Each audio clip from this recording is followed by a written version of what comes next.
कल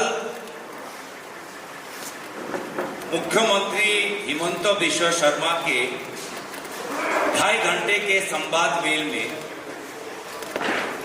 उन्होंने एक भी ऐसा प्रमाण नहीं दे पाए जो ये साबित कर सकता है कि मैं किसी दूसरे देश का एजेंट हूं। उन्होंने गोल मोल करके बातों को बताया। सबसे पहले ये एसआईटी रिपोर्ट उनके पास 6 महीने पहले ही था और वो इतने समय पिछले साल लगभग कहते रहे कि 10 सितंबर को वो सारा रिपोर्ट देश के सामने रखेंगे और केंद्र सरकार को वो अपने रिकमेंडेशन भेजेंगे।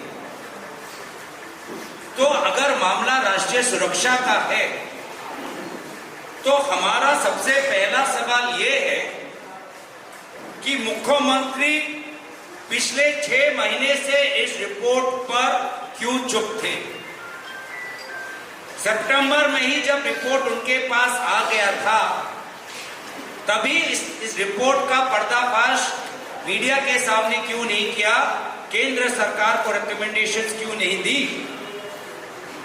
इसका वजह सिर्फ ये है कि उन्होंने खुद उस रिपोर्ट को पढ़ा और देखा कि उनके द्वारा गठित एसआईटी ने इतने महीनों के बाद भी कोई एक प्रमाण लाने में, कोई एक सबूत लाने में सफल नहीं हुई।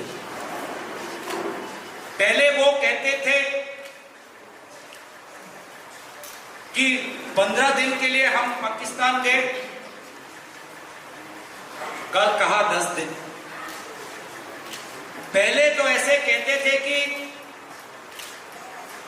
हाल ही में पाकिस्तान गया और कल पता चला कि ये हाल की बात नहीं कर रहे। आज से लगभग कितना 2013 14 कितना होगा 12 साल पहले की बात कर रहे। पहले कहा कि सांसद होने के नाते आपको तो अनुमति लेना चाहिए था जाने से पहले। अब कहा कि नहीं, सांसद जब नहीं थे तब वो गए। पहले कहा किसी को इंतला ना करके वो पाकिस्तान चले गए। अब कहा कि अटारी वाघा पर जो हमारी जो लैंड बॉर्डर पॉइंट है जहां पर इस तरफ सरकार के अफसर बैठे रहते हैं, उनको पूरा सर्टिफिकेट देखे, उस प्रक्रिया से, कानूनी प्रक्रिया से हम पार हो। अब आते हैं उनके एक मूल सवाल पर जिसका उजागर आपने कहा। वो कहते हैं कि असम का एमपी देश के सदन में देश के सीमा को लेकर सवाल क्यों उठा रहा है। और मेरा सवाल ये है, क्यों ना उठाए। क्या असम का एमपी क्या देश के बारे में नहीं सोच सकता? क्या असम का एमपी अंतर्राष्ट्रीय मामले पर भारत की क्या विदेश नीति होनी चाहिए, क्या इस पर हमारा विचार नहीं हो सकता? क्या हम असम के एमपी, क्या हम देश के राजनीति के बारे में, देश की सुरक्षा के बारे में हमारे पास कोई जानकारी नहीं, कोई ज्ञान नहीं कि हम सवाल ना पूछे?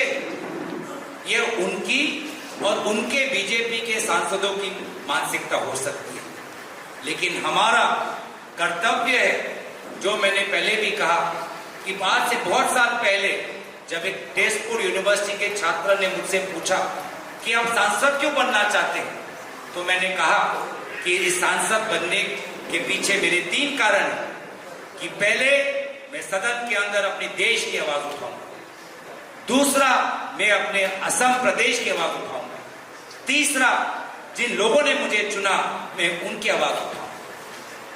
और ये भी हो सकता है, मैं चाहूंगा कि वो थोड़ा पढ़ ले कि जो सवाल का जिक्र वो कर रहे हैं वो सवाल दूसरे दलों के सांसदों ने भी उठाया है। एनसीपी पार्टी के एक सांसद ने भी वो सवाल उठाया है। सिर्फ अकेला कांग्रेस का सांसद नहीं, एक एनसीपी के सांसद ने भी यह सवाल उठाया है और वो शायद वो एनसीपी का सांसद आज बीजेपी में शामिल हो गया। ये जानना चाहिए और कुछ मैं उनको जानकारी दे देता हूं कि अगर लोकसभा सेक्रेटेरिएट को ऐसा लगता है कि ये जो सवाल है नाजायज है, ये जो सवाल है इसकी खुलासा हम सदन के अंदर नहीं कर सकते, तो पूरे प्रश्नों को ही रद्द कर देते।